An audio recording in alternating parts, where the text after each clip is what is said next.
That was the longest drawn out segue in the history of this show. Congratulations, Mike. You did it. Thank you. You did it. You can't rush Mike. You just have to let him do what he's going to do. What he's going to do. Of course. I bankrupt a craft brewery. At the same time, I make up a nice segue. So fly, little angel of mine, and Godspeed be with you on your way. All my tears I would cry. So, we're here to talk about Lichen Colony. This film appeared in our mail one day. As many of the films we've watched do. We all watched this.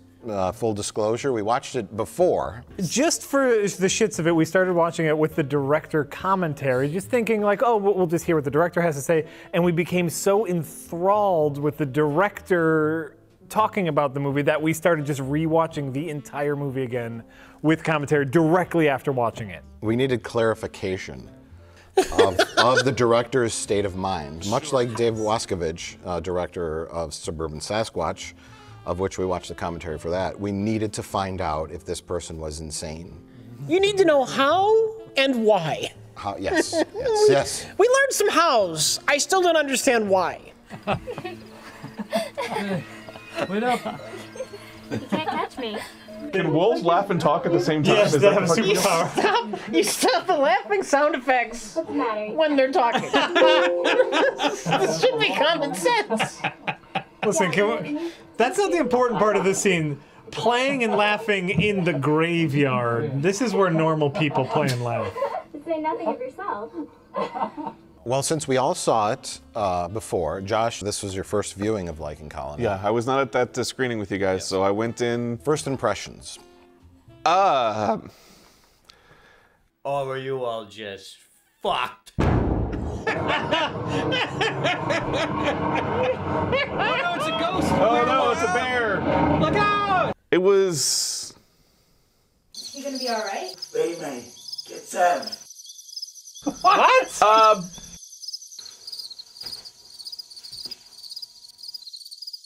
What? Huh? Here's what I can say with 100% conviction. I've never seen anything like this movie. Never seen anything like it. I think you could understand what. Oh yes, you're a fucking wolf. You're a fucking wolf. Oh yes. Oh, you're a big strong wolf. Just cutting those turds.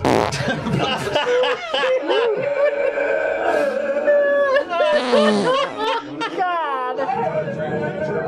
Yes. Yes. I've never been more embarrassed for a movie. Real quick, the important thing to note is this is the ultimate film. When you think of a movie where someone pictured how it would turn out, as opposed to reality. You know what I mean? Because every scene you watch, like you know, the guy's thinking of it in his brain. And it's all much cooler and it's all much, atmospheric. yes, specifically the part where they're in the bar, they go into the other part of the bar, and there's like supposed to be 10 werewolves like going like this, and they're having like this witty banter back and forth, like, I never thought this would happen. Shit, I can't believe what I'm seeing. Just classic delusion of an ex-alcoholic. Some see spiders and snakes, some see elements. Me, I gotta see classic werewolves. And then the man falls through the floor.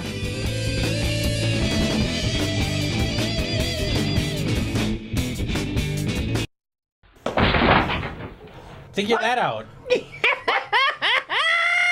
Josh, what just happened? Yeah.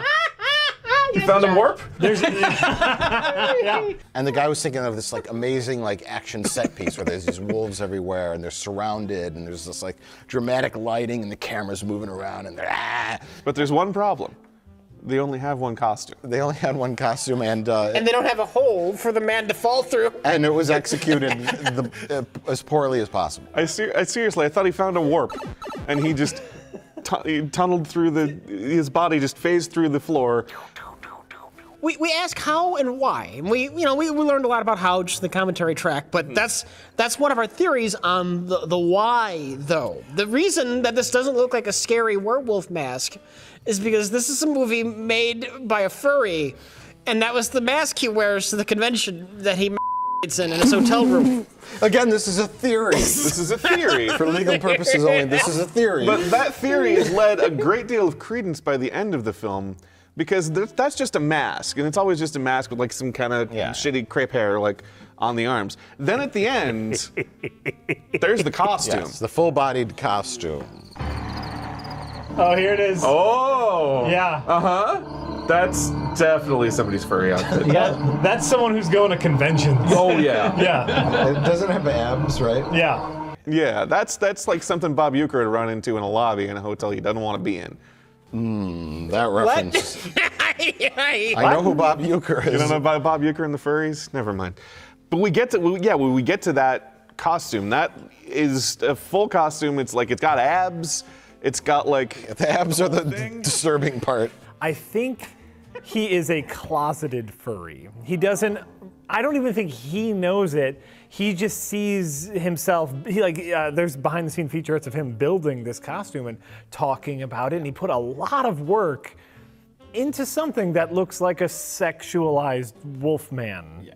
Our other theory about this movie was that his family discovered his fursuit. And that he had to explain it away like really quickly and awkwardly. Oh no, it's not what you think, honey. I'm making a movie. I'm gonna put you in it. A werewolf movie. You're gonna be in it. Mm-hmm.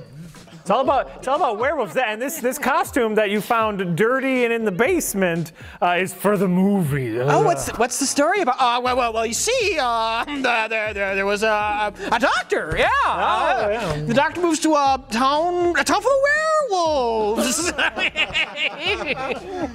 good, Rick. But those werewolves, they're just like you and me, honey. Yeah. You seems like you have a lot of practice with weird cover stories. Here we go.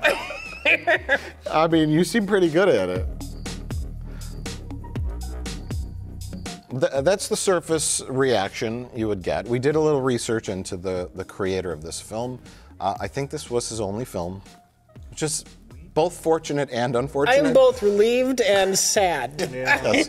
But he apparently writes werewolf novels. So it is possible he is just a fan of werewolf lore, and he attempted to make a film and obviously did not have filmmaking skills. But he's got plenty of ideas. He's got ideas, and he likes the lore, because there's a whole, with the lichen colony, I guess this will quickly lead into the premise. There's a little town in New Hampshire? Yeah, Canisborough, population of 3,761. Yes, and it is all werewolves, and they're all people that live in the town, and they live in the town because the natural water that comes down from the mountain contains trace elements of silver. So if they drink the tap water, it helps them suppress their werewolfism. And then our hero, Russ, which is the girl. Yeah. Her name is Russ because in the original script, it was supposed to be a man, and the man didn't show up to shoot. The girl showed up, and she was just supposed to be a bar extra, and they didn't have anyone to play Russ, so she played Russ. I just want to go back and tear Zev and his bar a new one. Shouldn't that solve your problem?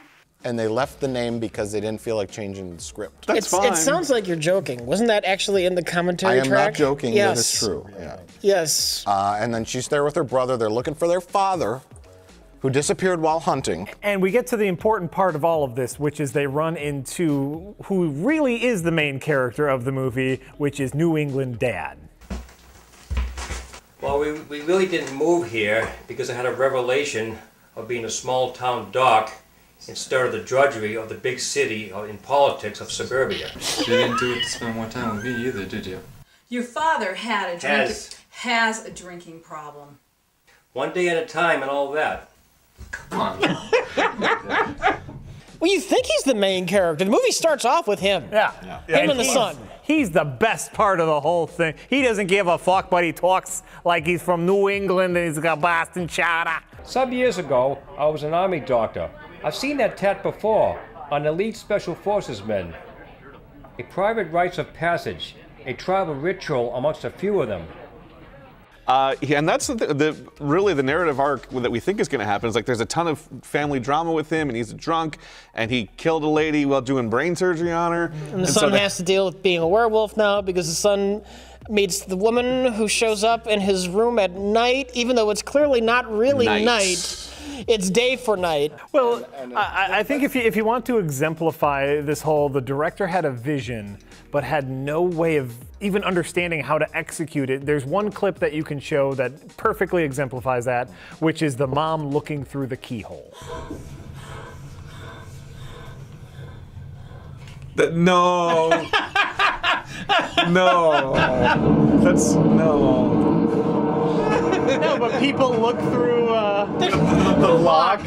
Which is a classic horror movie trope. Is, you know, back in old Victorian times, they had the keyhole that you could see through. So you show someone looking through the keyhole. They didn't have a keyhole to look through, but it was in the script. Right. To look through a keyhole. Yes. And so instead of doing something different, the mom looks through the doorknob. Yeah. Look, I had a choice. If I miss too many of these, I'll lose my glamorous position as head Band-Aid pusher. So the doctor has to go to AA as part of his. Because he has to go to AA because he was a brain surgeon that was drunk while doing brain surgery, and he slipped with a scalpel. But wait, covered that. The hospital covered it up and relocated him to some podunk town in order to cover it up. Why would he still have to go to AA? That was part of his having the new job. They covered up the murder, but not the alcoholism. Yeah. Okay. All right. I think sure. I just found a plot hole in this movie. Oh. What? Jack. Which one? David, our main werewolf good guy, said that he is childhood friends with Dr. New England. But if David grew up in Canisboro, how could they be childhood friends? Yes, as the wife says, they had a house in the hills, implying Beverly Hills, California. Somewhere else, yeah. We had a house in the hills, and you were the top-notch doctor? We had a beautiful home in the hills when you were the hospital's new hotshot doctor. Top-notch doctor?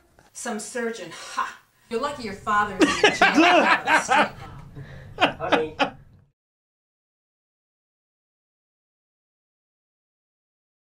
But then the sponsor and Dr. Fudd say, hey, let's go to the bar to get some coffee and some steaks, which I hear taste pretty good. How is it? Awesome. Oh, fuck. He yells awesome so loud it clips the audio and it drops it out. How is it? Awesome. It's a masterpiece. But Russ and her brother come in. They, as Jay said during the screening, they decide to have food after they come in. We'll take another crack at it at first light. Let's get some food and booze. Take a breather. They decided to get food after they got to the restaurant. I guess they just stopped there, parked, got out of the car, walked into a restaurant, sat down, got menus. And then figured they were hungry. And then said, I guess we should have some dinner. Dr. Dan notices that the big guy, whatever his name is, has a tattoo on his neck from the military. Yeah. And Dr. Dan was also, they couldn't take the time to draw a little tattoo with a pen. And it floats until they freeze the frame of the guy, and then the tattoo can stay in the same place. It was seamless. Yeah, absolutely. Can we borrow your ketchup? Yeah, take it. Fucking hit ketchup. What the fuck?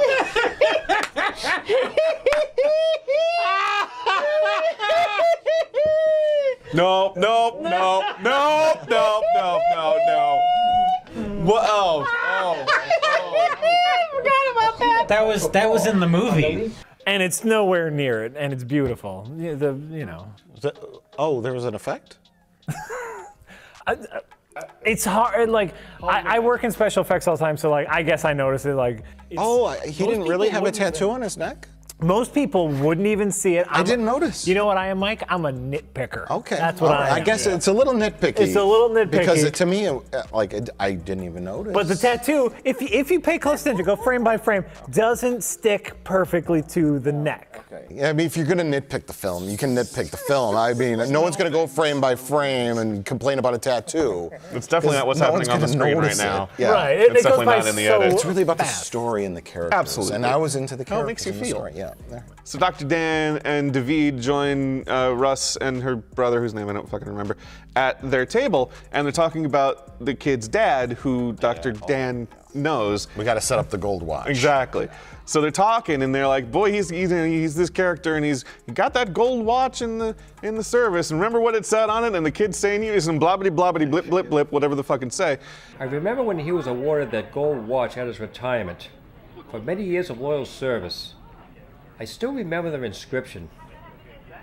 Few are those who rise above the fears that rise before them. And guess what happens? Literally 1 second later. Because the thing is, you're thinking like, this is, it's a clever thing for This a is movie going to be set up for later. Yeah, like maybe Act 2, maybe even Act 3.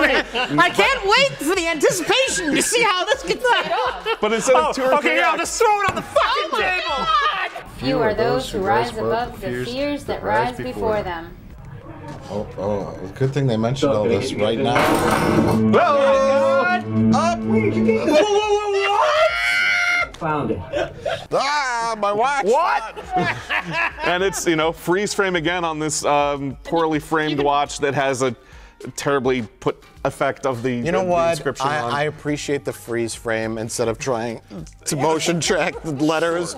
At least I could read it. You can barely tell. You can. No, it's barely a movie. It's wolfly a movie.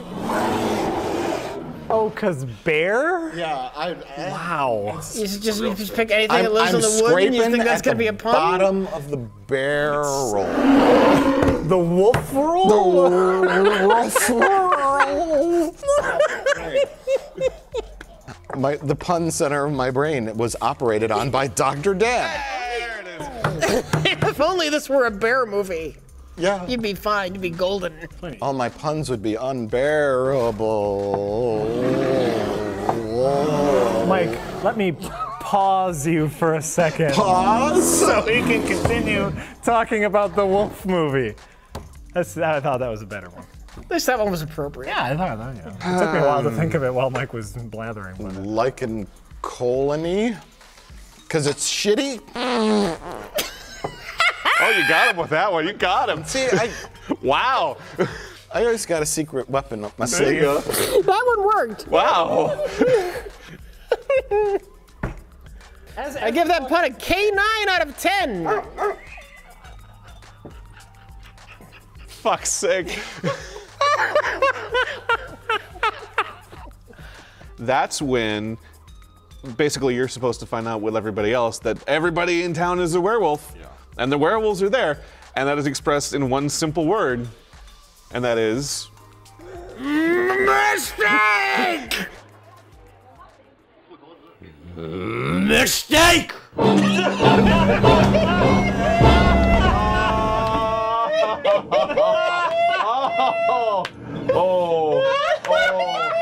Awesome! The weirdest fucking delivery. I'm just like, this is supposed to be such the key word. The key is just like, oh, this is the hinge of Act 1. Like, this is when you find out the movie's mistake! Mistake! I'm afraid you signed a contract to film this for another 3 months. Mistake! Mistake! Yeah. So we discover, I guess... Mistake! Yeah. So we discover, I guess Peter Mayhew guy is our lead villain. David is like, we're just normal people. We grow crops, we eat cows, we don't. But Zeb murders people, keeps them in the freezer, and serves them up as steak. How is it? Awesome. Up as steak. How is it? Awesome. I think like a special, just overall mention needs to be made for the day tonight. Day for night. Yeah. If you don't have any idea what that means, it means when you shoot during the day and you try to make it look like night in post-production somehow, whether it's tinting the screen blue or making the exposure so low that you can't tell what's happening. And if you watch Red Letter Media for like filmmaking tips and advice, that's the one lesson you come away from with this episode. Don't shoot day for night. Yes. Ever. Ever. Ever. It won't look good and you can't do it. Why not Blazing. Why not just write it so that this happens during the daytime?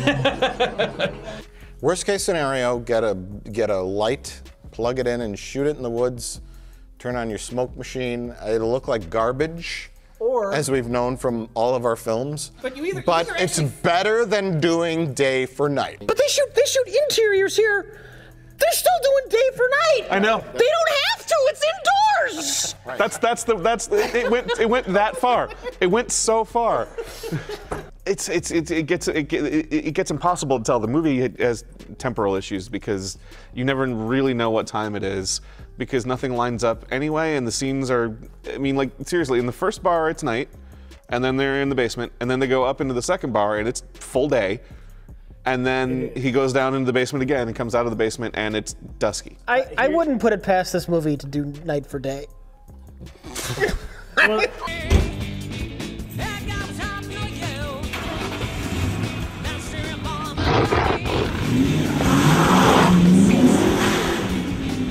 Russ gets thrown through the window, which is another wonderful effect there. When Russ gets thrown through the window, She jumps through the window.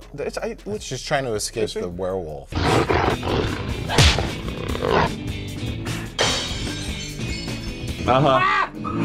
now I'm not surprised. Wait a minute!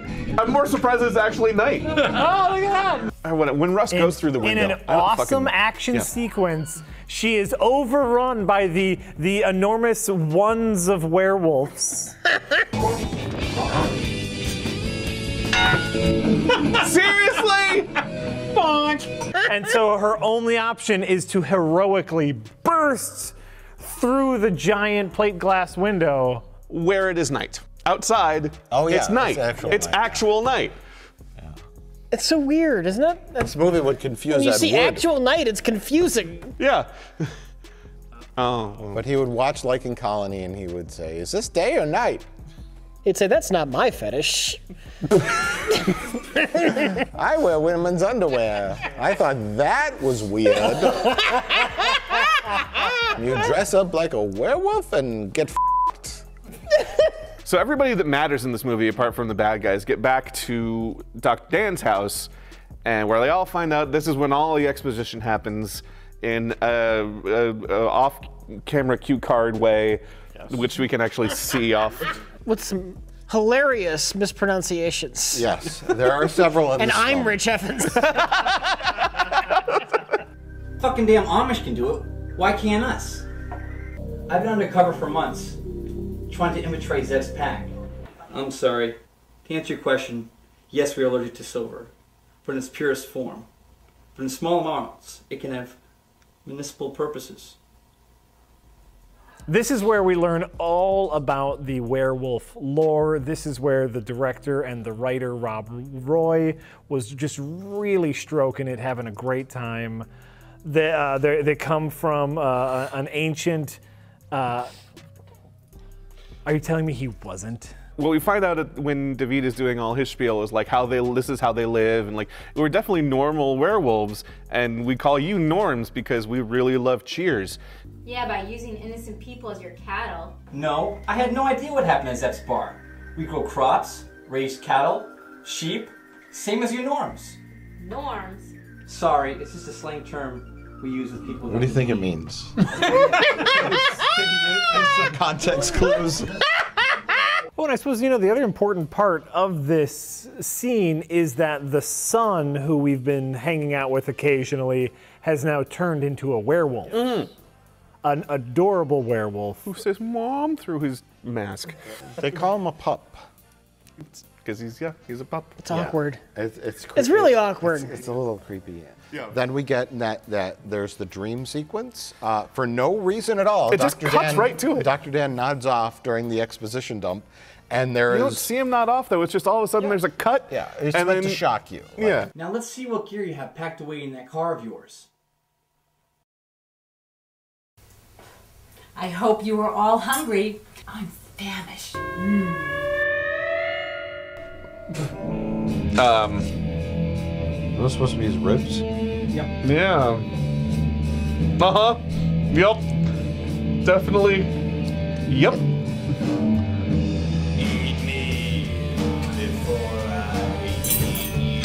Yeah, I think is it the kid who's on the table and they're eating him, or No, is it it's somebody Dr. else? Dan. Oh, it's Dr. Dan. Then they're like devouring his flesh, and they're like, and then there's like a 15-minute long sequence where Russ is like going like licking her fingers, and going, and it's incredibly awkward. Is Rob Roy into cannibal porn? It's my alias. It's clearly not a real name. I let you watch this movie because I'm also into embarrassment. Oh yeah! Oh, makes fun of my movie. That explains so much, Rich. Explains so much about this show, about everything. To be fair, though, I actually felt embarrassment for the people who made this movie. I really did. That seldom happens. I'm usually fine laughing at other people, but this time I actually felt genuine embarrassment for the filmmakers. Yeah. But what the fuck?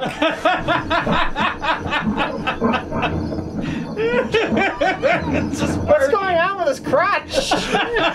What's that big protrusion coming out of the crotch area? It does a few things right, but not very much. What other things does it do right? Oh, you know what it did right?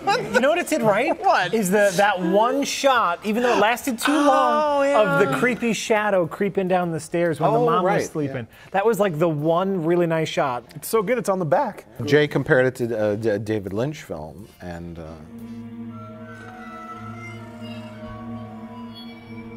This looks like a shot that would be in like Inland Empire. if there was, that happened. And that happened. It really happened. Yeah. Although you did also make an Eraserhead comment too. I did. So Lichen Colony is as good as David Lynch films. I think that is the conclusion we draw.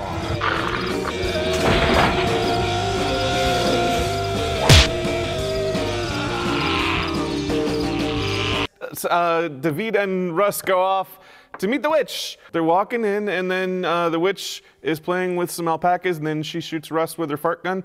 And then they get back up and like, hey, don't shoot me with your fart gun, I'm your friend. And then they go up, and the witch is super flirty with David and sticks her tongue in his ear, which is how they learn things. It was like a clever little character thing where they're like, this witch. Oh yeah. Oh yeah. Oh. It's happening again. Rich, do you know what a meme is? Because you just made one. Yeah, I know. I know. I think the tongue on the ear is like the Vulcan mind meld equivalent. Yeah. Like I got all the plot. You didn't have to tell it to me.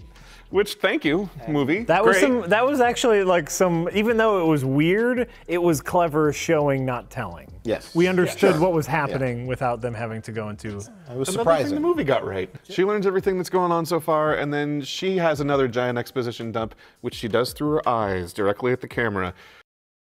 Oh, hi. Can we help you? It's like, why are you still rolling? What is this? I don't know. Why is this happening? What is this? And then zoom in, and then hello, audience. She explains where werewolves came from. Yes. Via animated cave paintings. Yeah, it turned into a 1990 episode of Liquid TV for a while. They had gone days without food. One of them had been badly injured from a bear they had cornered, but got away.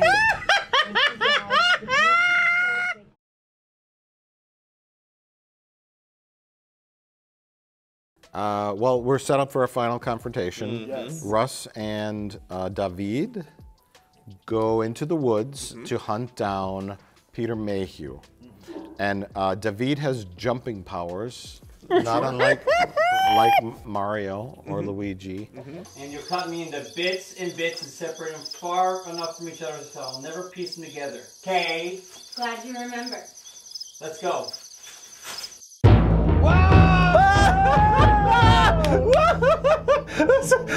And he goes and does a homoerotic pooping trance where he's naked and crapping in front of like hovering eyes and red experimental student film. Yeah, and he's like, I don't know what he's doing. He's building himself up so that he could jump in front of a bullet later. Yes. Well, he got to show off his thing. He got to, you know, he's working for that. Like, good for him there. We're talking about him taking a dump on camera. He was trying to remain under control because remember, this is the fall equinox. He goes, you know, we'll go to the harvest moon. They're stronger, but they'll be dumber. Okay, I missed that. Is that why they chained the sun to the bed and gave him tranquilizers? Yep. So he was meditating to keep his cognitive ability.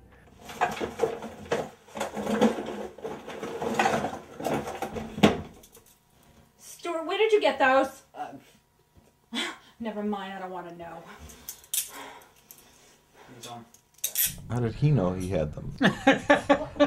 That's a whole other story. Never mind. So after all that bullshit, we cut back to Russ, and she is getting attacked by the 1 or 2 werewolves that are wandering around at that point. Yes. And she's shooting them Yes. multiple times with Best the gun. action scene of all time. Yeah.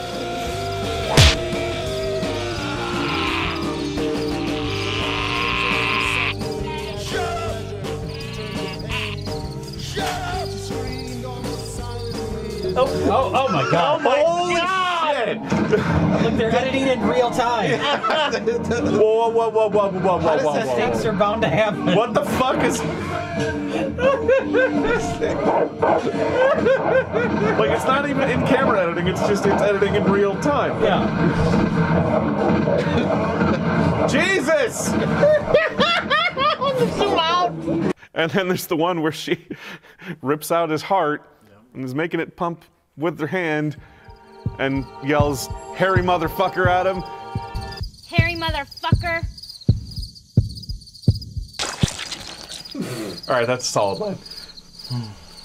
It is? Hairy motherfucker!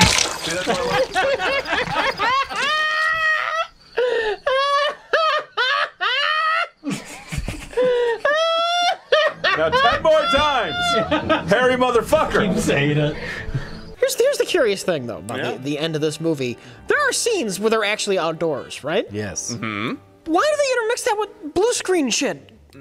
Why they obviously had these actors had access to the outdoors at some point. There are many answers to this question, Rich.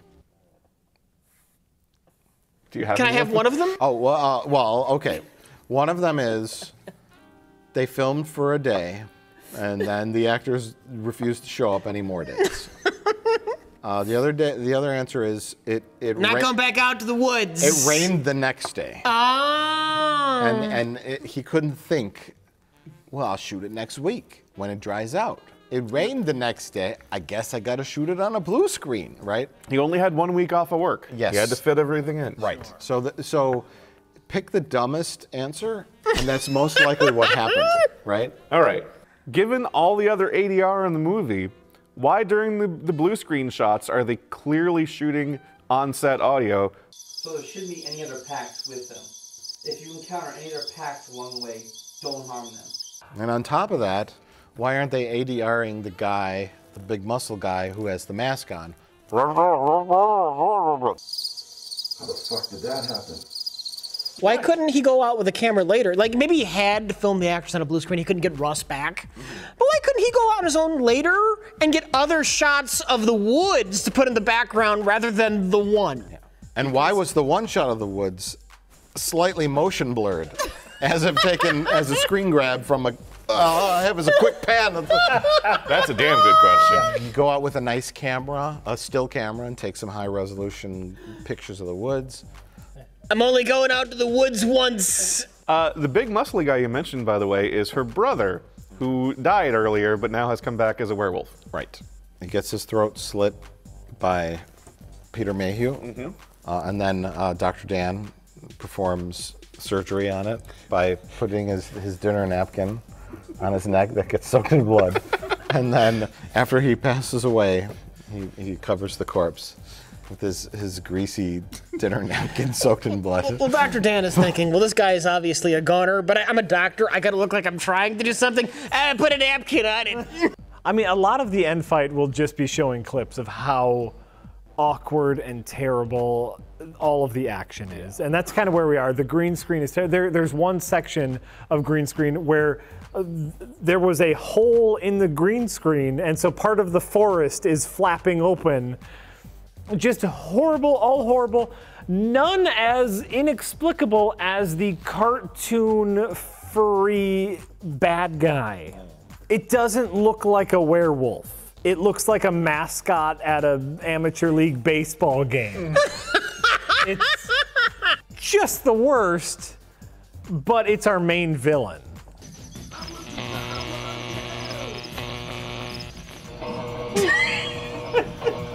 Oh yeah, and then you shock him.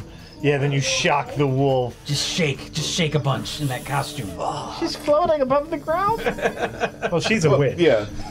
Yeah. We're talking about a man, right? He had access to a blue screen. He could have positioned his actors however he wanted, yet he chose to film a conversation between two characters. Their backs where are to their the camera. backs were to the camera, and instead of cutting between the two of them, he would just fade out between different lines of the script, because presumably they couldn't remember the lines, and every time they had a line, they would look at the script, put it down, and say it. It's weird because the film is clearly edited. Yeah. Okay. But at the same time, it's not edited. It's really like it's hard to wrap assembled. It's assembled. It's hard to wrap your brain around what happened. Rob Roy did not have the necessary hardware to edit this film. He had to rent out the computer. But he could only rent the computer for 90 minutes, so he had to edit the movie in real time. It's possible. Yeah. And that's the only way that can happen. The little thing is going in real time, and he's like, and there's like frames of black. Just that fade go out. Just by. fade out. He has like a live mixer, like a video like an actual, toaster. yeah. Like fade out. A cut there. That line's good. Okay, ADR. Stamp it in. Yeah. It's literally what it's like. It was actually quite an accomplishment. It's very impressive. And yeah, just eventually the witch is there. And she then, fart fights. The, yes. She casts brown gas. She does. And then the wolf, Peter Mayhew with the wolf attacks her, and she cartoon rolls halfway up the screen. Make that angel smile, stay.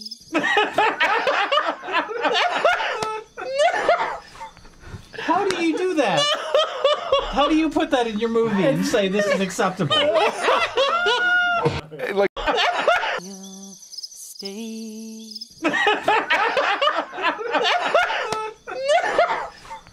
How do you do that? How do you put that in your movie and say this is acceptable? like she starts off like falls this off the blue screen. Yeah, the bottom of the screen is here. She starts here and rolls up.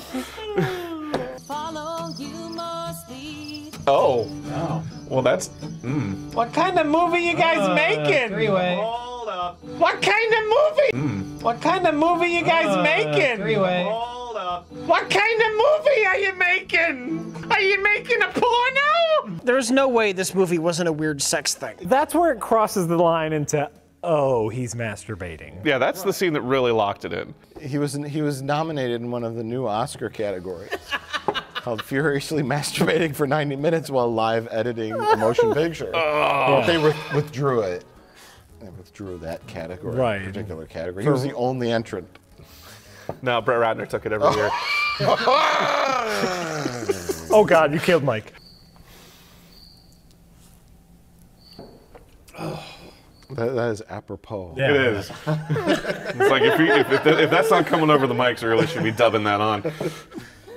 Even the cricket's bored. Oh boy. For those who can't hear, there is an actual cricket. There's in an here, actual man, cricket. making cricket noises. During all of our jokes tonight. It makes me feel good right You know, in the heart yeah, there. hit or Literal miss, but cricket sound. I think some of them are there.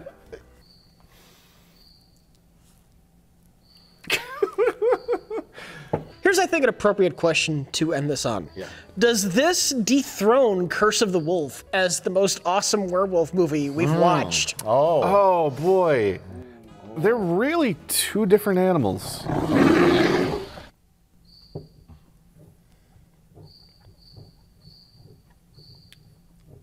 If you go on Amazon, it's listed as unavailable, and there are 2 reviews, and both are horrifically negative. You think? You know, not Lee John. So I figured Rob Roy would have left himself one good review. He couldn't even bring himself to do it. No. He did leave himself a review, but it was a bad one. Oh, I was thinking he got to the computer, but he got distracted.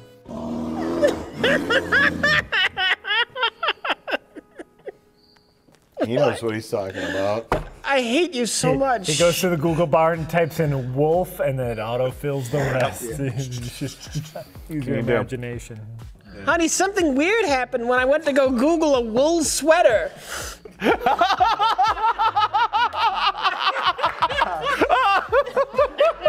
Oh, it must be a virus. It must be a virus. I typed in W. Oh. If you can get a copy of Lichen Colony, it's worth it. It's worth it. Lichen Colony is fascinating on almost every level. Mm-hmm.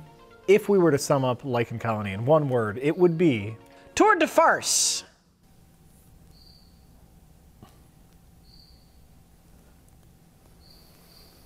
Said one word. I was gonna say like awesome. Awesome. Awesome or mistake. Or mistake, Yeah. like the words that The we famous. make fun of them using. Yeah. I guess I could have made a reference to. Yeah, some he was trying to set you up for that. Oh. I like to use a clip from the bad movie. Yeah, it was really obvious what he was doing. Roy. And the jumping. Is it? It's more. Oh.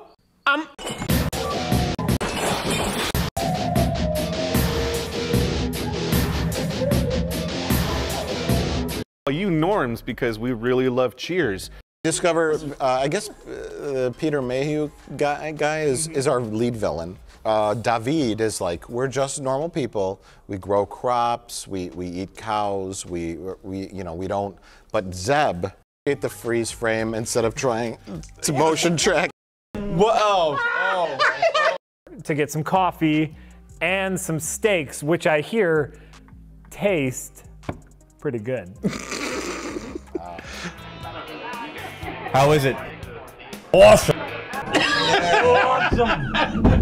Oh, fuck. He yells awesome so loud it clips the audio and it drops it out. How is it? Awesome!